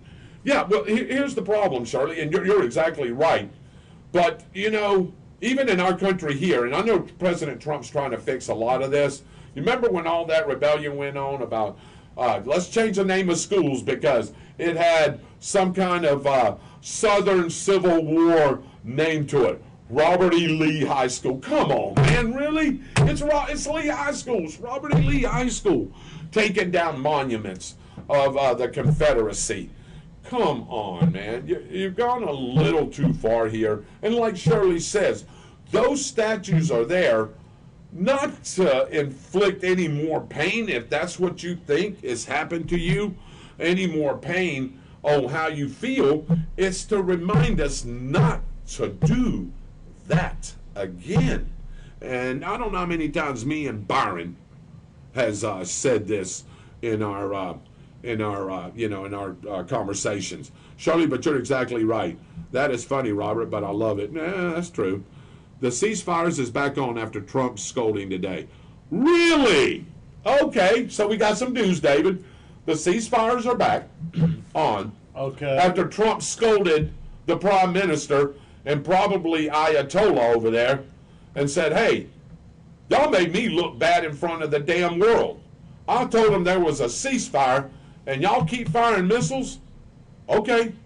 Well, now I'm going to have to punish you. I'm going to have to get mad with you. And here we go. One thing I do know about Donald Trump, Dave, and what I like about him, is that when he says he's going to do something, he does it. He does it. There's no playing around. You know what I mean? And by the way, I hope he gets a Nobel Peace Prize for all this. You know, he's up. They said that they should give it to him. So, or goats. Oh, boy. Byron! He said, are they going to get 72 goats? Oh, boy. Yeah. A confederacy is a horrible form of government. Yeah, it is. It is, B. It is. Breaking news. There's no more virgins left. Jeff just showed up with a cigar and a drink. Oh, Jeff Riggins. I haven't seen you in a while. Hey, man, I got to come get those things, by the way, that we got to raffle. Jeff is here. Dave, he said, breaking news. There's no more virgins left.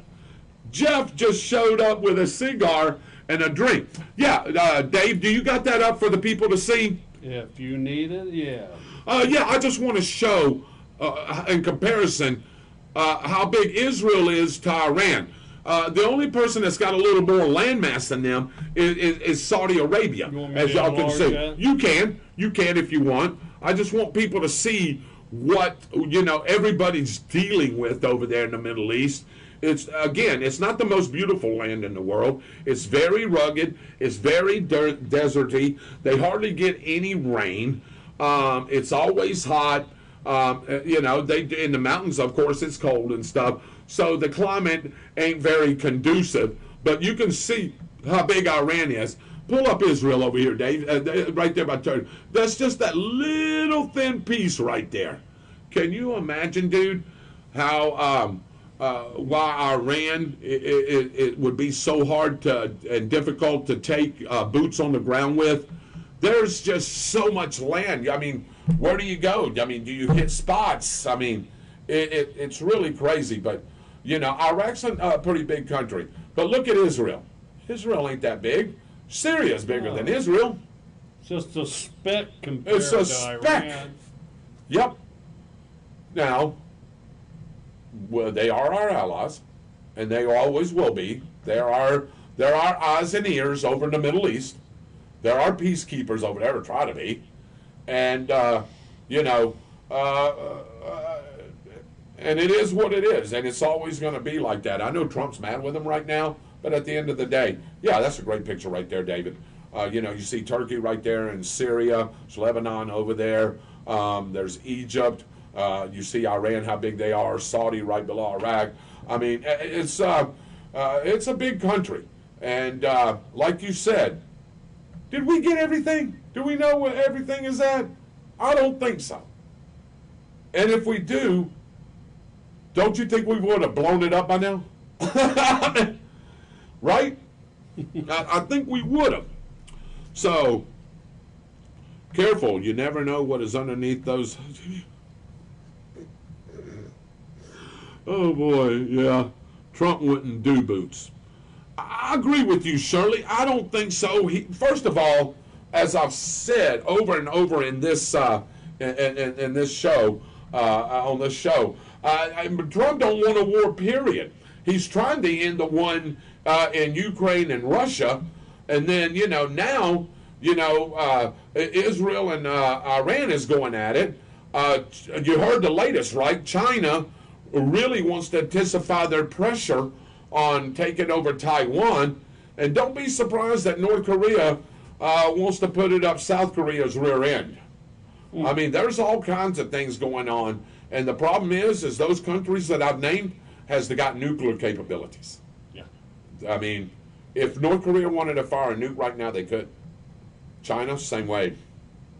So it's a very volatile and dangerous world that we're in right now. Very. All it takes is one person to really get pissed off about something, and guess what?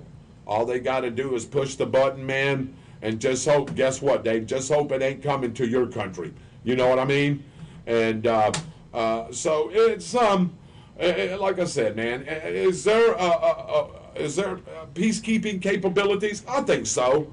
Usually we're the negotiators of that, and I think people listen to us a lot of times when it comes to ceasefires and peacekeeping capabilities.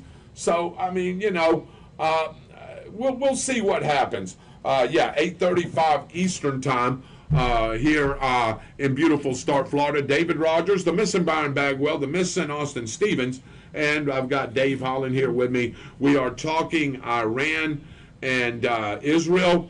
We talked about other things as well. Right when we came on the show, we talked about the heat and everything else. But I do want to read off a couple of more. North Korea is definitely a threat. Absolutely, they are. That guy's crazy, man. U.S. I just seen where the U.S. Lifted the threat level to 4.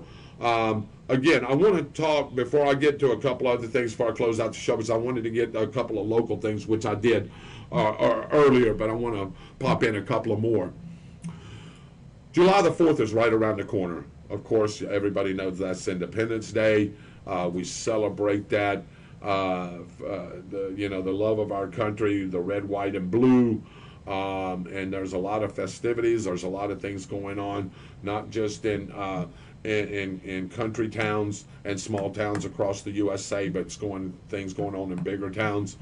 I want to tell you to keep your head on a swivel, because I know there's at least 1,500 Iranians here, maybe more. I know there's terrorist cells that are around, and just not the illegals that has shot through here, ladies and gentlemen, but how about the people that came in here legally that still have ties to their home country? And in this case, we're talking Iran. Don't be surprised, I hope not,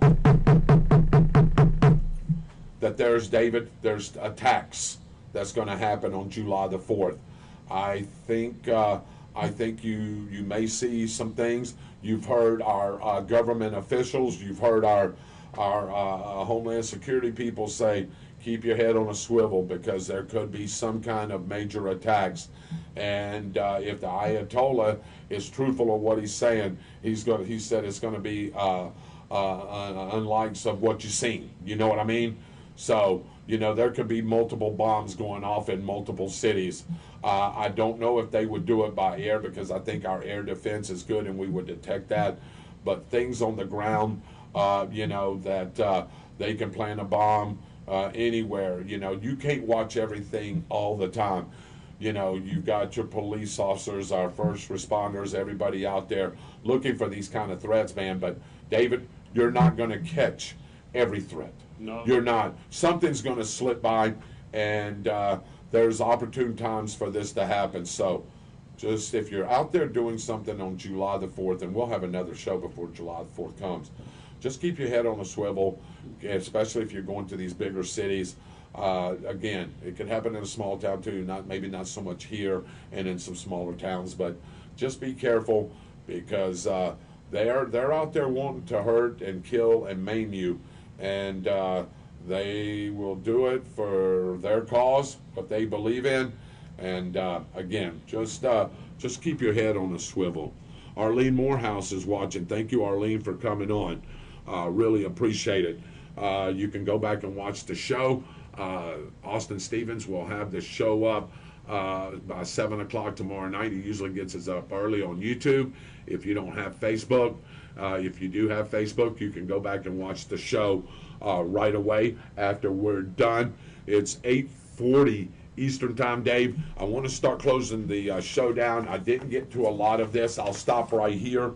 I gave what happened on June 12th and 13th. I will start with June 14th the next time we're on. Does that sound okay with you? Yeah. Okay.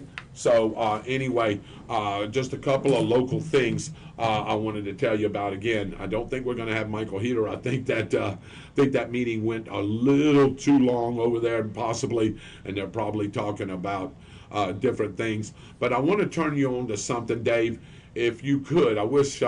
Anyway, Chrissy Thompson told me about this. If you're looking for your local happenings, things that are going on, usually you went to the Chamber of Commerce site or, the downtown merchants or whatever. But Chrissy was telling me about this young man that is looking to go to college, and he created this, Dave. It's called the Bradford Connection. Me and you talked about this today. Yeah. And it's on Facebook. It's on the web as well. But it's a community information service for locals and visitors to find events, businesses, and resources. Just follow them. If you don't want to get them on Facebook, and that's the Bradford Connection. And if you don't want to get them on Facebook, you can go to bradfordconnection.org. If you're searching the web, you can find them there as well. It hasn't been rated yet. It's just now coming online. It really looks good. He's taken a lot of his time and really put some color to it and some background to it. So good night, Shirley. Thank you so much. I really appreciate it. Me and Dave and Byron, yes, we're getting ready to shut it down here in just a few minutes. But chalk up an appetite is one of the things that's coming up. The NFRCC is still looking for local restaurants to participate as well as vendors. This is a great opportunity for kids to have fun, grab some samples of food from our local restaurants, and just enjoy the community.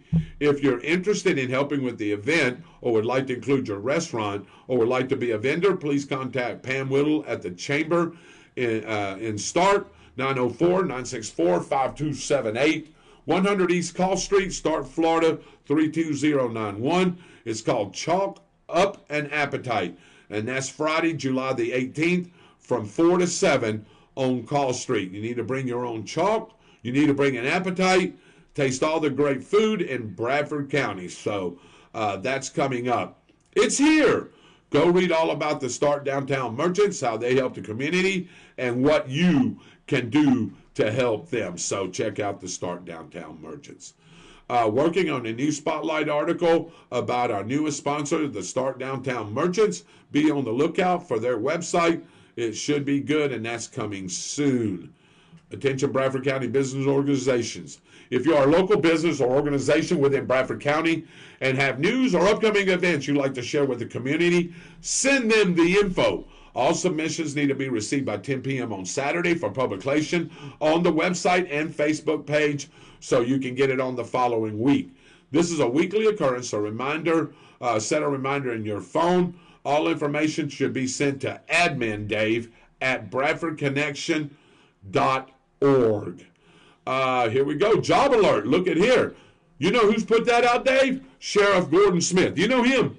I know that guy. Yeah, we're trying to get him back on the show. He says our Corrections Bureau is hiring full-time certified correctional deputies. If you're interested, pick up an application at the jail or print from the website.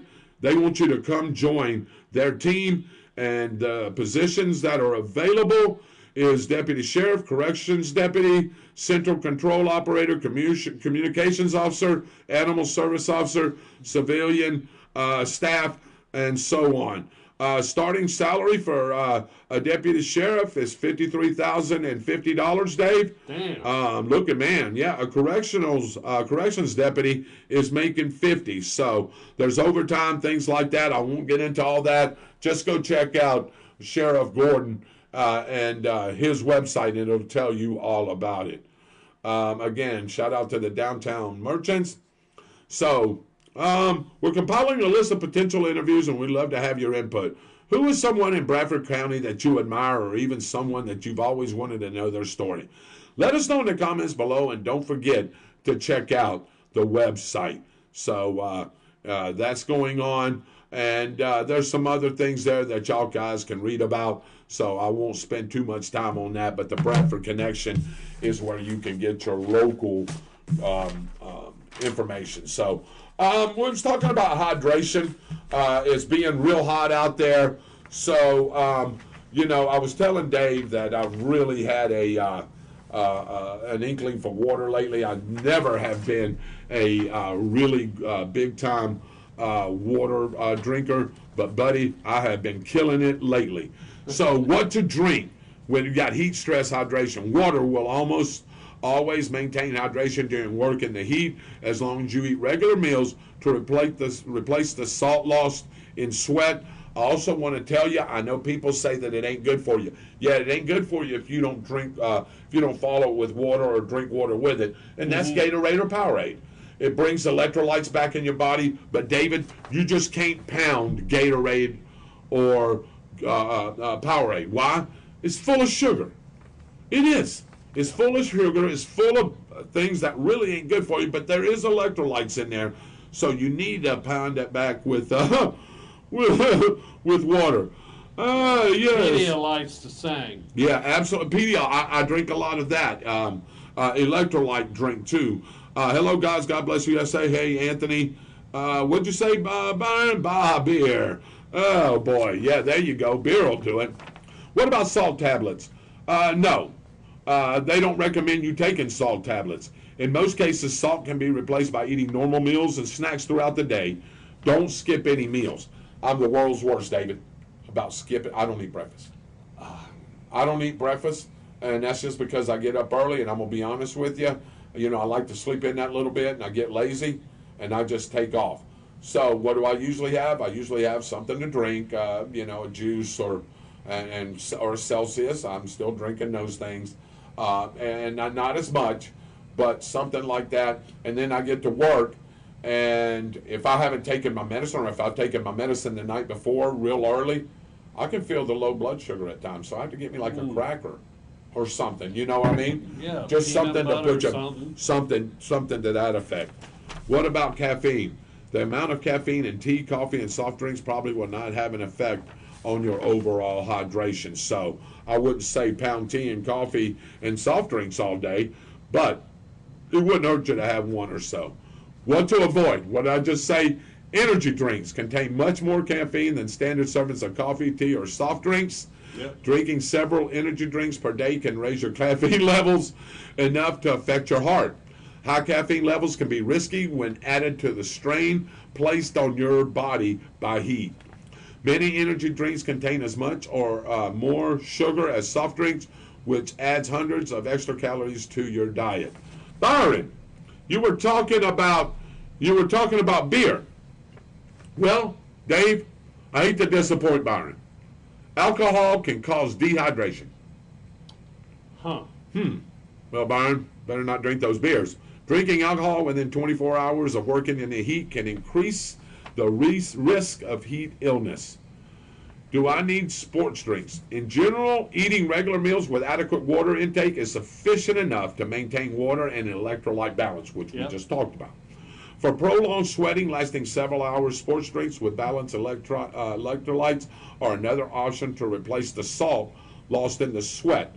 Heavy consumption of sports drink will add unnecessary calories to your diet due to the added sugar. Signs of symptoms: heat stroke, unable to control body temperature, and could result in death or disability.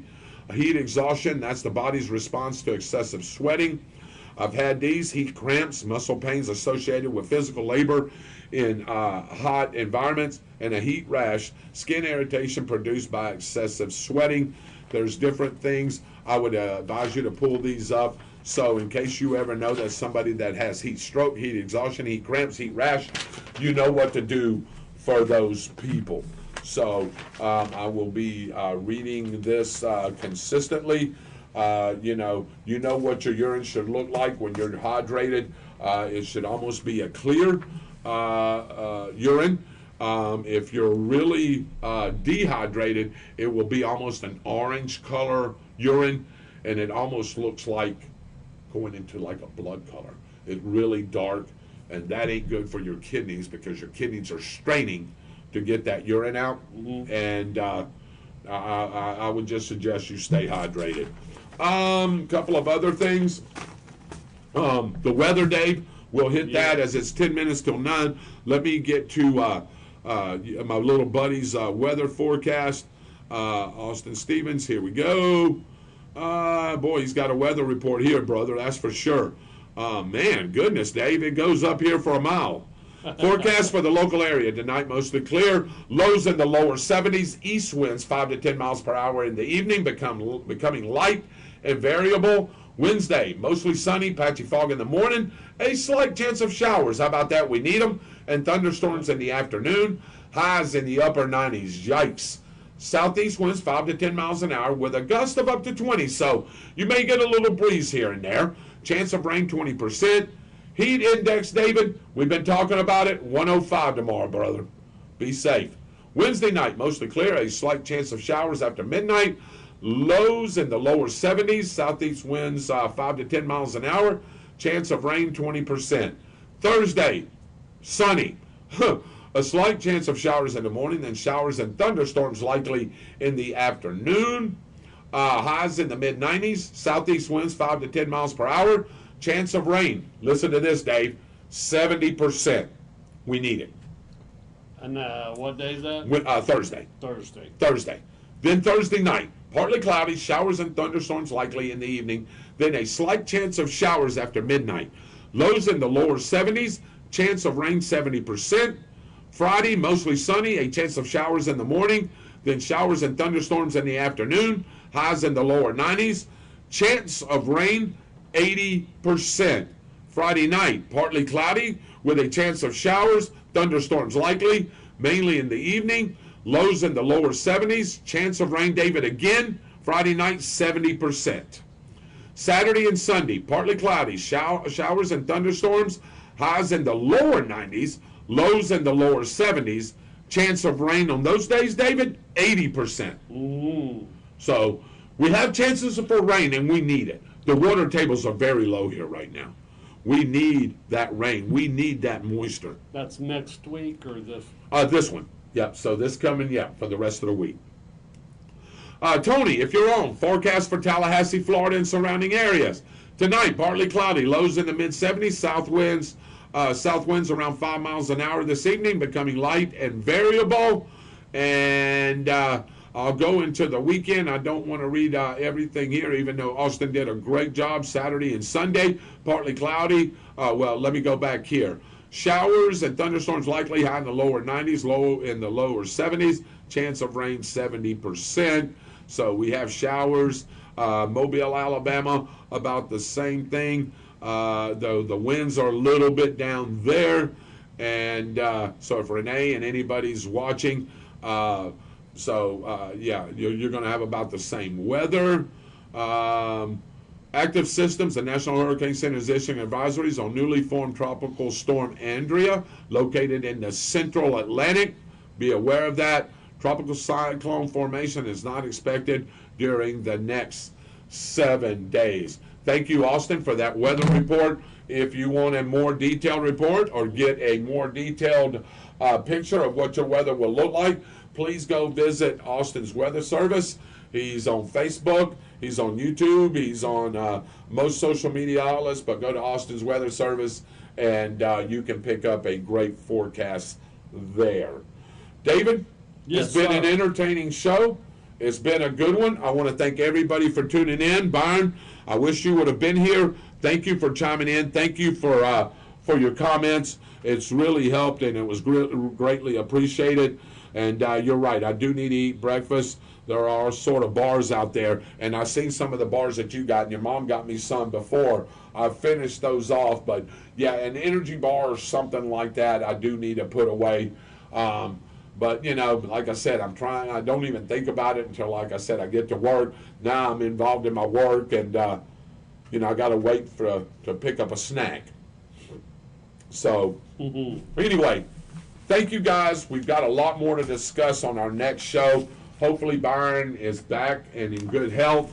I do want to mention Mitchell Gunner and Robert on the Spot Motorsports Media. They have a show this Thursday night at 7 o'clock. Make sure you tune in there. If you are a motor enthusiast of any kind, you need to tune into that show. 21,500 plus he's got on there on his as viewers. That's a great number. He's worked really hard at it. So, Mitchell, keep up the good work. It all reflects on us, too, as well. So, thank you again for doing what you do. So, Austin says he don't eat breakfast either. Dave, do you have any closing comments? Anything you want to say about what we've talked about? Anything that you want to say to our viewers?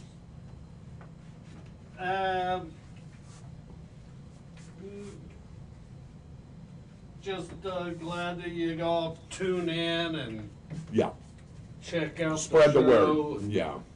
Thank you, and looking forward to next Tuesday. Yeah, absolutely. So I want to thank everybody for tuning in. I hope you enjoyed the show. Please share this show. A lot of great information was passed along tonight. I want to thank everybody that tuned in, everybody that sent their comments.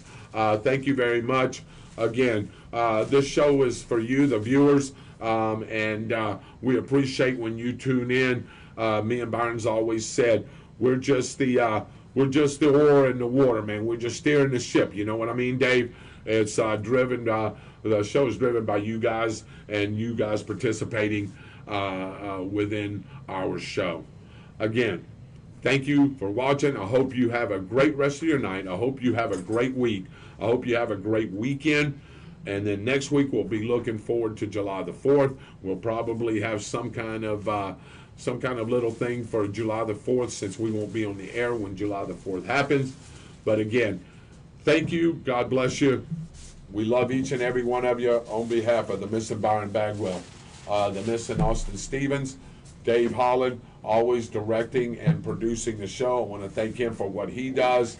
My name is David Rodgers. God bless you guys. Enjoy the rest of your night. Enjoy the rest of the week. Stay tuned.